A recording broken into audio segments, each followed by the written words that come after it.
Amici bellini, e allora come andiamo? Video domenicale come se fosse di martedì, perché si stanno rincorrendo delle notizie che vogliono parliamone, dai.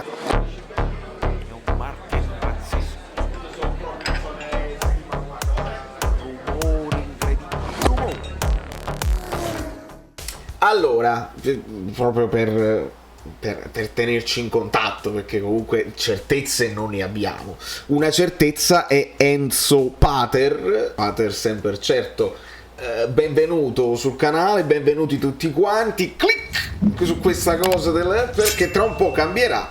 Sapete benissimo che siamo in fase di cambiaggio nome, il famoso cambiaggio, cambiaso.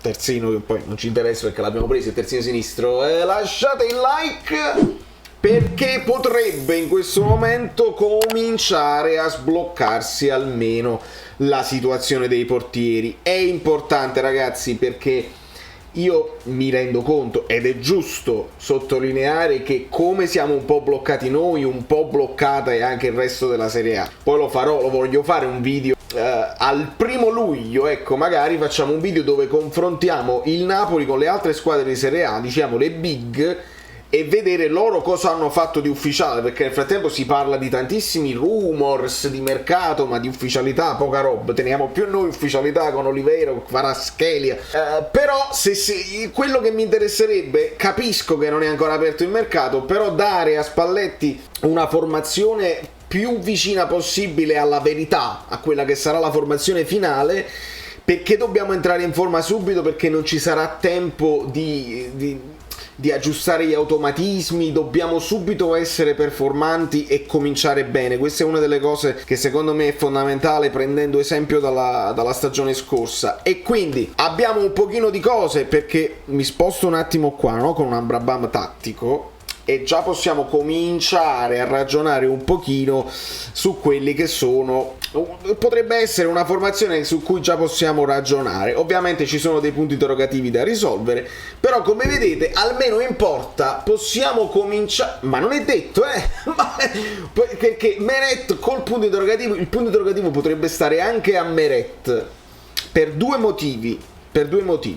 Allora, se Ospina viene confermato verso l'Arabia, come vedete qui, che ci sono delle notizie che si rincorrono e qualche conferma, dicono done deal, quindi aspettiamo l'ufficialità, ma insomma, per sbilanciarsi così potrebbe essere fatta. Vildenaro, potreste dire, ci può stare come discorso, però se non vinci e non prendi i soldi, almeno vai a prendere i soldi, non hai offerte migliori. Di conseguenza adesso si potrebbe sbloccare la situazione Meret, però ci sono due dubbi. Il dubbio è: Meret è convinto di rimanere a Napoli, in base potrebbe anche voler aspettare nel vedere qual è il secondo portiere che gli potrebbe affiancare il Napoli, perché non lo so, magari un Sirigu gli può stare bene, che hanno rapporti, si sono conosciuti in nazionale, può essere la chioccia ideale, che non è molto ingombrante. Però se prendi, si è fatto il nome, ma sono nomi che si sono fatti, Musso per esempio, Vicario, cioè potrebbe essere di nuovo una fase in cui Meret dice: ma allora o veramente facite, cioè non vi fidate proprio di me, meglio che vado in altri lidi. Ecco, quindi Meret lo mettiamo lì, ma deve confermarsi come con un rinnovo di contratto dove si stabilisce, vogliamo proprio puntare, è lui, puntiamo su di lui, e Spalletti è contento. Quindi aspettiamo una dichiarazione da parte di Spalletti appena comincia il ritiro, che dice no, io ci ho parlato con il ragazzo, mi fido, mi piace quello che ha fatto, e allora poi da lì si può decidere il secondo. Altrimenti potrebbe andare anche lui, come spesso ne abbiamo parlato, il Napoli lì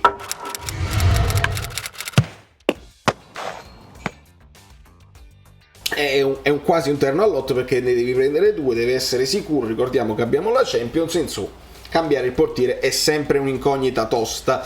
Ovviamente Di Lorenzo Zanoli in questo momento non è in discussione, perché nomi di terzini destri non ne sento proprio. Zanoli fa l'interessamento del Bari, ogni tanto esce questa cosa, il Bari mette l'occhio, la risposta del Napoli, e sono sempre loro, non è che perché Ambrosino, si parlava di Ambrosino, il Bari starebbe pensando, sono loro stessi che pensano ai stessi giocatori che li spostano, quindi non se ne parla. In teoria bisogna bisognerebbe considerare così. Non si sa ancora il sostituto di Rachmani, perché su Ostigard pare che i 5 milioni che voglia il Brighton il Napoli non si è disposto a spenderli e stanno cercando, sempre parrebbe, stanno cercando di risolvere con un tipo di soluzione diversa, tipo prestito con il diritto di riscatto, però fanno l'ipotesi in base alle presenze. Sono sempre gravissime queste cose qua, perché poi il tifoso dice ma non l'hai voluto utilizzare perché poi scattava la clausola delle presenze e lo devi prendere per forza, oppure è una scelta tecnico-tattica. Quindi già i presupposti per Ostigard non sono ideali, se questa è l'idea del Napoli. E adesso si torna a parlare, perché se ne è parlato anche in precedenza, di Casale del Verona, molte squadre interessate a lui. Parrebbe abbia fatto un gran campionato l'anno scorso. Chi l'ha seguito, vi devo dire bugie, non ve le dico le bugie, ricordatevi che dovete iscrivere al canale Telegram e che mo cambio nome, chissà quale nome, sarà una sorpresa. Di conseguenza abbiamo la tranquillità di Juan Jesus, vorrei dirvi che abbiamo la tranquillità di Koulibaly, ovviamente dato che adesso sono usciti i rumor su De Ligt al Chelsea, e si era accostato il nome di Koulibaly alla Juventus e molti dicevano sì ma non se lo possono permettere, se arriva poi l'offerta per De Ligt e lo devono sostituire, lì un pochino ci dobbiamo preoccupare e dobbiamo puntare tutto sulla volontà del ragazzo, che non voglia farci uno sgarro e che magari possa pensare ok, vado alla Juventus, ma non è la Juventus di 2 anni fa dove sono sicuro di vincere. Quindi vado alla Juventus, non sono sicuro di vincere, faccio uno sgarro che non lo so, secondo me Koulibaly ci pensa 2 volte. A sinistra siamo sicuri, qua è l'unica sicurezza che effettivamente in questo momento abbiamo preso il nuovo, che in questo momento è in recupero dall'infortunio, e Mario Rui non si discute, quindi questa è l'unica certezza che abbiamo. A centrocampo dobbiamo mettere Lobotka titolare, perché è sicuro che Spalletti ci punterà e che non sento notizie di interessamenti di altre squadre. Su Fabian resta il punto interrogativo, perché lui non vuole rinnovare, il Napoli potrebbe mettersi a Tuzzo e quindi non sappiamo se sarà Fabian. Nel caso in cui arrivasse un'offerta, il Napoli lo cederebbe e andrebbe poi sostituito. Sull'andrebbe sostituito, per quanto riguarda centrocampo e attacco, noi dobbiamo sempre tenere presente che rientrano Gaetano, Zerbin e probabilmente anche Ambrosino, possiamo considerarlo, perché spesso si è fatto il discorso perché il Napoli non punta sui giovani, Gaetano lo merita, Zerbin è un talento, eccetera eccetera, che è un discorso giustissimo. Certo è difficile poi pensare che questo significhi fare di tutto per vincere lo scudetto, perché quanto punti sui giovani ti può andare bene come non ti può andare bene. È chiaro che vuoi puntare sullo scudetto significa avere giocatori che hanno un minimo di esperienza, ma va bene così, non ci facciamo la testa. Idem per quanto riguarda il sostituto di Anghissà, che è Demme. Su Anghissà il mal di pancia non ci pensiamo nemmeno, facciamo finta che non abbiamo letto niente, e su Demme perché pare che ci siano squadre interessate. E se Spalletti non ci crede al 100%, anche se nelle ultime conferenze lui si era un po' coccolato, avrei dovuto farlo giocare di più, però le formazioni cantano e quindi era uscito un pochino dai radar. Certo, a noi ci servono dei sostituti, non è che possiamo mandiamo via tutti quelli che non hanno giocato titolarissimi e poi ricominciamo da capo, diventa complicato, ma dipenderà dalle offerte che arriveranno. Su Zielinski e Elmas credo che ci possiamo stare tranquilli, entrambi possono fare sia le mezzali sia il sottopunta.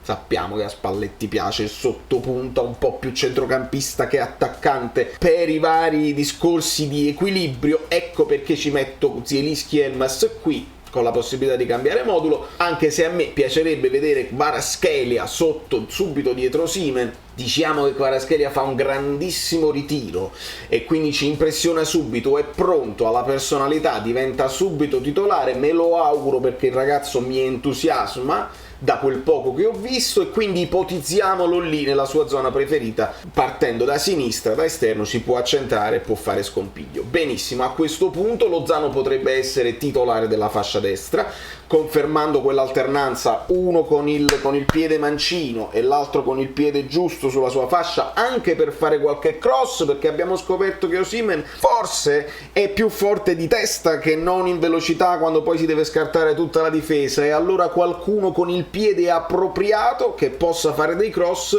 potrebbe essere un'idea. Quindi via Politano, perché se si insiste sul discorso Politano-Valencia, ma anche il Valencia deve vendere prima di poter comprare, quindi non si sbloccherà mai il mercato, e ci mettiamo il punto interrogativo perché ci sono interessamenti per un ass.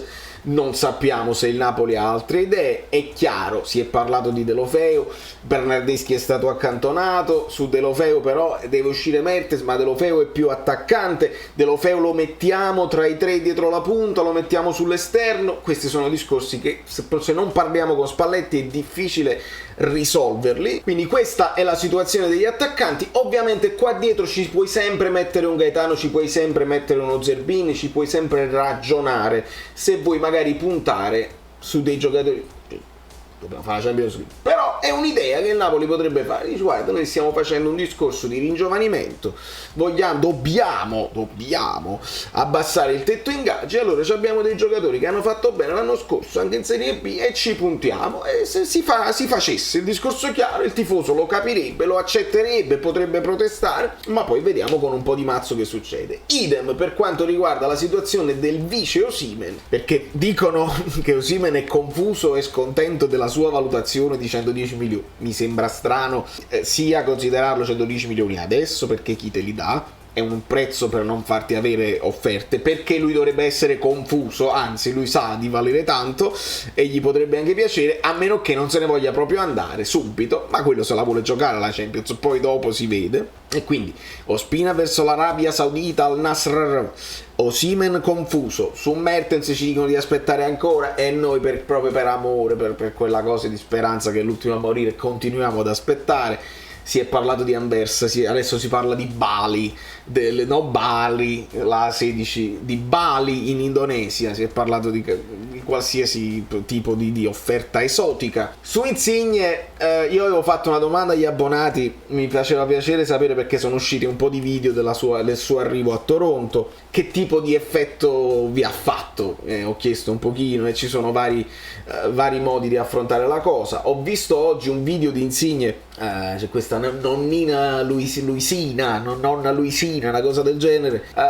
Bello, mi ha fatto una bella sensazione. Insigne comunque è un ragazzo puro, bravo ragazzo, si vede che è contento di salutare, si vede che avrà un pochino di nostalgia, sono lontano, fa vedere i palazzi, è bello vedere una tifosa anche insomma dell'età che ha, che si sente male. Insigne rappresenta, che lo vogliate o no, rappresenta il napoletano che era legato alla maglia, eccetera eccetera, quindi è difficile rinunciarci così a cuor leggero.